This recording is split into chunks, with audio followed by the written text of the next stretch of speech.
So I'm just going to take a couple minutes to go through the results of a semi-systematic needs assessment that we just completed. So in Boston, Massachusetts, when we met at our NECAF's annual meeting, there was a lot of discussion about people wanting to do needs assessments. And there were several people in the room, Lori Pravarnik being one of them, saying, I have done a lot of needs assessments. Do we really need to do more needs assessments? And it was articulated at that point. Chris Walsh, who was there, said, we need to do a literature review on all published needs assessments instead of doing more needs assessments. And so we began in 2019 to do a systematic needs assessment, literature review of published needs assessment, produce safety. And Hannah Doyle led that effort for NECAFs. And I'm going to present on the findings of that paper today. So what was our research question? Well, basically, what are the known needs for produce safety among small and medium-sized producers in the United States? We originally thought we would do a regional one, but in reality, the information was national in scope. There were very few that were like Northeast specific, right? And so we just decided to look at all needs assessments on produce safety. As I said, the goal for the work was to avoid the duplication of what's already been done. So survey fatigue. People have been doing needs assessments. Let's look at a collective, holistic view of the needs assessments that have actually been completed. And what we found was that they all sort of looked at different things. And so by looking at everything together, it allowed us to create an informed educational programming that addresses the complexities and the range of produce safety requirements based on farm size and market access, right? The motivation is different for different people, therefore their needs are going to be different.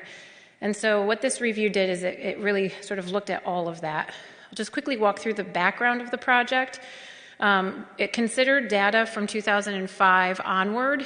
We had some information in there from before that, but it was really, really outdated. I mean, it was sort of very early gaps.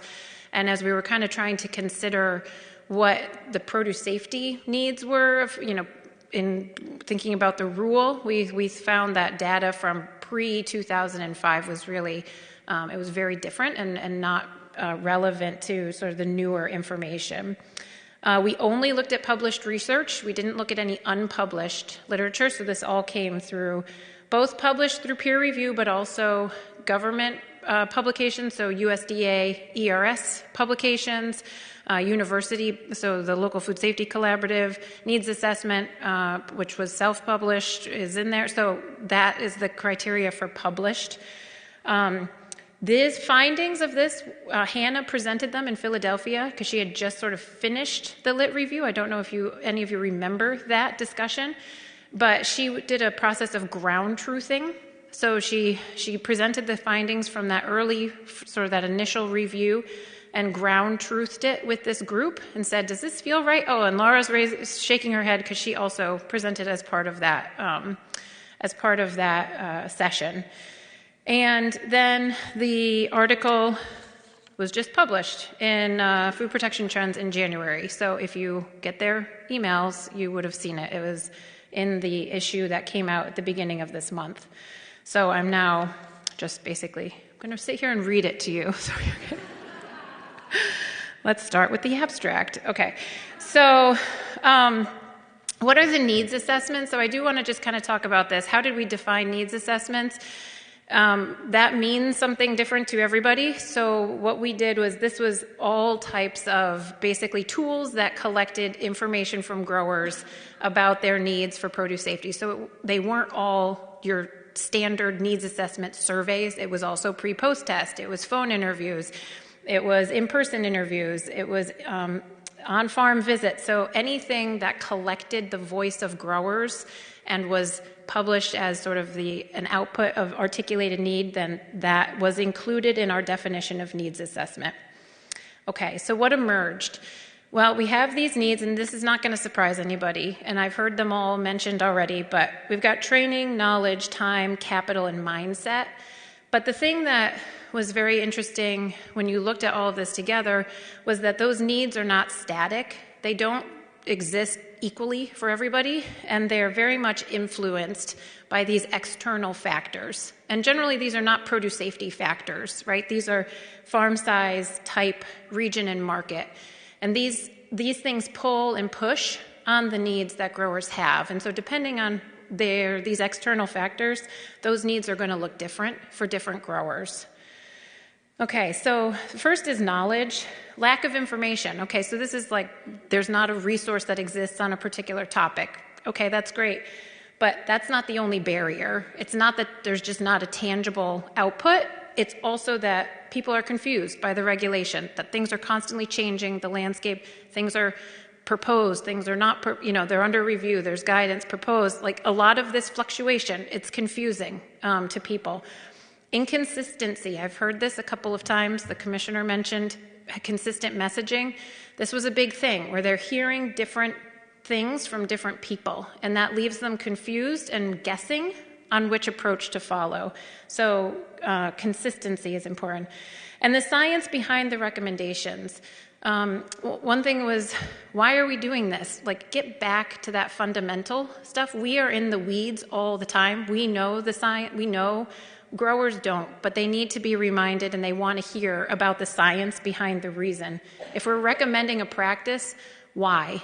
Betsy, I've heard her mention, they'll think it's witchcraft. That's what I've heard her say, that if they don't know the reason behind it, why are you telling me that I need to be cleaning and sanitizing my bins on a regular basis, then they're not going to understand the reason behind it. Okay, training. Specific technical training, this is very much, people want training specific to the task at hand. On the ground assistance, peer-to-peer learning, much more one-on-one or small group types of assistance. They want technical skills for management, so recognizing that there's different layers of farm organization and different levels of educational need based on where you operate within the farm. And so helping to guide those management folks on sort of actual implementation of produce safety practices was articulated. And then those not covered by the rule also are looking for food safety training. And this goes back to that previous point about people wanting to know the science behind it. So even those who are not needing to do it for a market or for coverage, they're still interested in sort of that fundamental information. Okay, capital, this is not a surprise. High cost of compliance, infrastructure. The thing with infrastructure and equipment is not only cost, but it's sourcing it, where to get it, and the knowledge to know that what they're buying is going to get them where they need to be. So, what scrubber do I need? What tools do I need? What does the inspector want to see on my farm or my market? Helping with those things. Cost of labor, training and implementation. But the other thing is that maintaining or gaining market access, one piece of research was looking at the costs for those who implemented practices because they were either maintaining or gaining access to a market.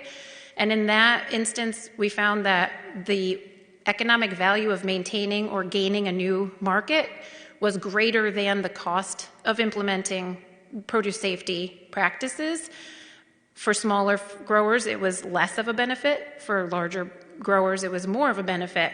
But in some cases, depending on what their markets are, this might not be a factor. But for some growers, they might not be doing it because they're motivated by market. And therefore, capital would still, is a huge issue. So understanding their motivation is a piece of that. Time, this is a short and simple one. There's not enough time in the day. One of the issues, too, was not only the time for doing the work, right? So, like, you have to do the steps every day when you're doing food safety, record keeping, those kinds of things. But also the work, the time needed to set it up initially, to get it set up on the farm. And one of the things that came through on that was just a lack of labor to sort of help with that. Okay, mindset is this final set, and this captures motivation, perspective, and confidence. And the one thing that sort of theme was that people's motivations are different. So they might be doing it because they're motivated by buyers. They might be doing it because they're motivated by the regulation. They might be doing it because they're just personally motivated to produce safe food. But everybody's motivation is going to be different. And confidence can be low with growers, whether they're making the right decisions. And that's where trainers really come in, or educational support comes in to give them the confidence that they're doing something correct, but making it realistic and attainable. So small nuggets of action. Okay, so I'm repeating this slide because I've gone through the needs, and I just want to show this again and talk about, because we're going to jump into how these are impacted by the different factors, these external factors that influence it. Okay, so really what is to take away from this is, region, size, type, and market. And those are going to influence every part of farming, right? It's not just food safety. It influences everything that happens on a farm. So, of course, these external factors are going to influence food safety. The other thing is it also influences the things around them. So practices vary by region. And public perception of food safety also varies by region. So in some, people said, oh, food, local food, it's safe.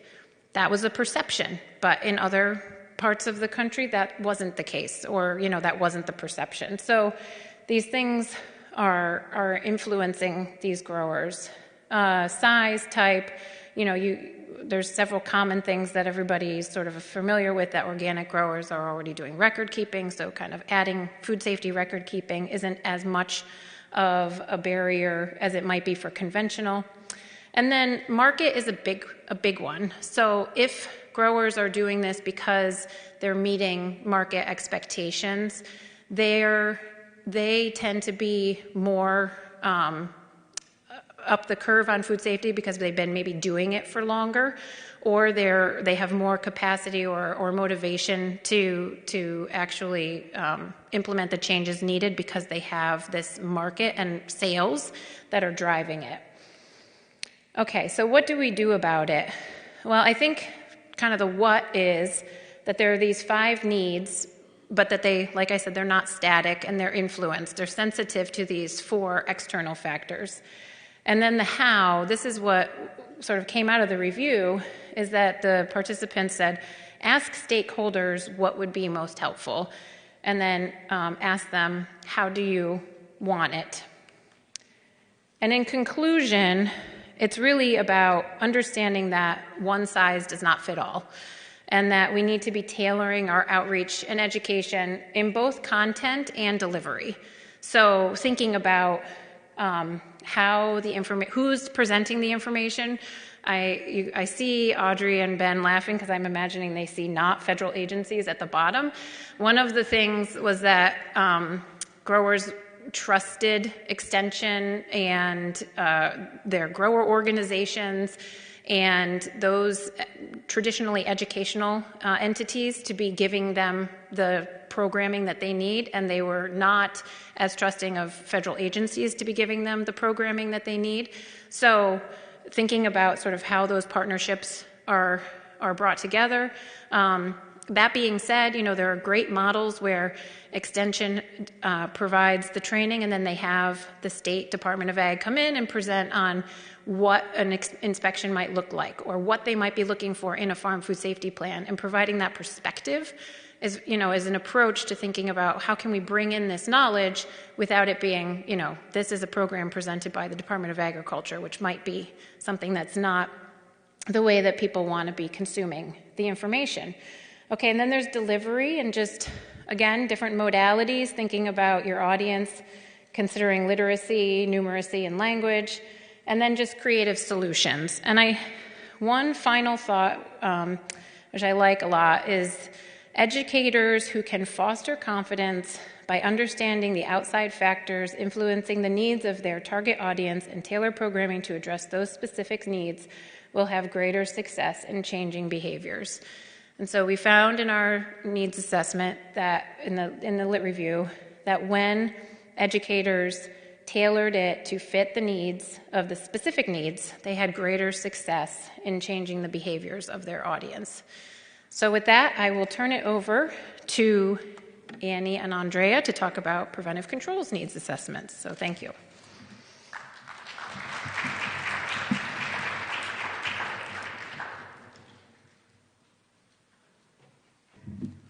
Good afternoon, everyone. I'm Andrea Gilbert Ekman. I'm a volunteer with NECAFS, and I'm a doctoral student, doctoral candidate at the University of Maryland College Park.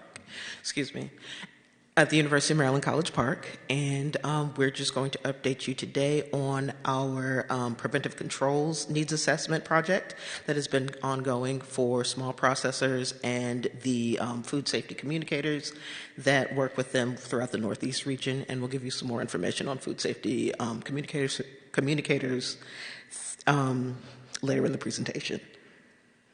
So it has been suggested that a lot of small and very small processors struggle to understand and implement a lot of the new regulations and some of the current regulations. These have been found in previous research papers, and so we've sort of been trying to see how to best apply some of the needs that have been identified to our small processors in the Northeast. The FDA, based on the 2020 presentation that Glenn Bass gave, there are about 3,500 food processors in the Northeast who are eligible for a qualified exemption, but we have found at the same time when he did give, in the same year that Glenn Bass gave this presentation, only 531 had actually filled out their attestation paperwork. And when you consider that they have to refile every 2 years, that number may continue to go down. So we need to find out how to reach these small processors so that they know that they're not exempt unless they report that they are exempt. So they could have an FDA inspector or a deputized state inspector knocking at their door. And so we also wanted to identify barriers faced by small and very small processors when they adopt food safety programs, especially since some of these very small processors may be completely new to the food space and they may just have a family recipe in a rented shared kitchen space. So the difficulty in reaching these processors was a significant challenge because, as you can see, only less than a sixth of processors were actually being made known to some of the extension and outreach professionals in the region. So we developed a needs assessment in the fall of 2019, and so our key topic areas were background to see where people were located, we asked these questions of the food safety communicators, so these would be extension agents, professors, consultants, buyers even, restaurant group representatives. And so we asked them to report on the small processors that were within the Northeast region, so it was sort of a secondary source of information. So we asked for the background of the food safety communicators, whether or not they worked in extension or in regulation or were private consultants. And we asked what product groups they worked with and where they were based. We asked the communicators to discuss what they felt the awareness and understanding of the processors they worked with was of the current food safety regulation. We also asked what they felt the biggest educational challenges, courses, and resources were. And then we also asked what their technical assistance needs and any sort of access or educational barriers were. And so our initial results, they sort of showed what people had already been thinking. However, I noticed when I worked through that first data set that what had jumped out to me was that a number of the respondents who worked in regulation seemed to have a substantially more negative view of the effectiveness of training as compared to the other food safety communicators. And so I went back through to make sure that we weren't going to have to, say, reinvent the wheel and completely redesign training for small and very small processors. And we went digging and we found that a lot of the regulators that we surveyed and contacted the first time did not actually perform inspections. So we created a second survey to actually see what was going on in plant. And also because it was several years after the first survey was distributed, which was in 2019, we were actually able to talk to some of the inspectors and see if they could give us, pretty anonymous and general, observations of what they had seen in inspections over the past year. And so this shows why we did our second survey, and so I'll pass it over to Annie. All right. As Andrea covered, we asked a lot of questions. We asked our food safety communicators to discuss a lot of different areas that they had observed in what processors needed. So I'm just going to go through kind of a few of our big takeaways and a couple of recommendations that we have based on that information. This first takeaway is really obvious. But you know what? Sometimes you just need data that tells you the thing that is obvious. And what we learned is that you don't know what you don't know. So many processors had low awareness of the preventive controls for human foods rule and its requirements. When we asked food safety communicators, what do processors have in terms of awareness? So about 17% said processors have average awareness, and then almost everybody else said it's below average, that there's very poor awareness. Similarly, when you are learning any new thing, the first thing you have to do is become aware of it, and then you can actually learn about it, and then you can implement it. This is very obvious, but nonetheless, it does give evidence that the biggest impact you can do is to improve awareness for your processors, and from there, take it through to education and implementation. The next takeaway was that knowledge challenges were not always the same as educational priorities. So we asked our food safety communicators to rank on a scale of 1 to 5 how knowledgeable do you think processors are about these different areas? That drop D is going to kill me on the knowledge of the topic. But for good manufacturing practices, on average, processors were ranked at about a 3.8, whereas for HACCP, they were ranked at about 2.8. So that's a pretty big difference in knowledge. However, when we also asked food safety communicators, what courses do you think are going to be most helpful for processors? They mostly recommended good manufacturing practices over HACCP. So yes, HACCP has a bigger knowledge gap, but the response from food safety communicators nonetheless was processors are still behind enough on GMPs. You are better off giving them a strong GMPs grounding and trusting them to take the next steps and go seek out HACCP resources when they are capable and prepared to do so. So it speaks to this process of gaining knowledge and complying with the rule. We're in the early stage for a lot of small and very small processors, and those are the areas that can have the most benefit. The third takeaway is, again, something that you would kind of expect to see. But when we did the regulator-specific survey, we asked them about areas in the FSPCA PCHF curriculum, and when they were performing inspections, which of these areas were also compliance gaps. And you can see there's a pretty close comparison between areas that processors struggled the most with the FSPCA PCHF curriculum and where regulators and inspectors were seeing those gaps when doing inspections. So this is just a good point to be aware of, is that these challenges we're seeing in education are carrying through to facilities, and these things are having the impact that we kind of expect them to do, and is something we need to be aware of in improving education and sort of improving our response to these challenges. So, based on those takeaways, we have a few recommendations. The first, emphasize outreach to improve awareness.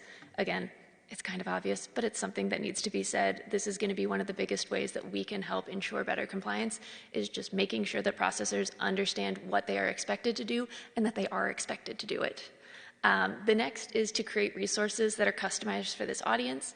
As Andrea said, a lot of these processors really are new to this world, are very new to what the nuances, what the technical terms are, what these things are. And so understanding this hard-to-reach audience and understanding what they specifically need can make a huge difference. Did we recently develop a website called the Processors Food Safety Toolkit, designed to create or promote resources for small and very small processors? Yes, we did. Why did you ask? Additionally, though, we found that our food safety communicators were really recommending one-on-one advice and training workshops as a way to deliver education. So this is something else to be aware of, is it's not just what you're presenting, it's how you're presenting it. And fortunately, we got some great feedback from the food safety communicators about that as well. Also topic-specific information. Processors really like knowing just what they need to know and not necessarily the big picture. It can be overwhelming, as it is for everyone, and so that's something else that we got a lot of good feedback on. Our last recommendation, and this was mostly driven by sort of observations on where communicators were seeing processors really struggle to internalize concept, is technical and scientific resources. Those were some really big pain points that were being observed amongst processors, and so those are some of the areas where we feel it would be most beneficial to create additional resources that really break down these topics and provide more sort of plain language opportunities for processors. Andrea and I want to thank our co-authors for the forthcoming publication on this, and we have our resources here as well. Thank you all so much. I think, do we have time for questions, or are we moving right along? We're moving right along. All right, thank you all so much.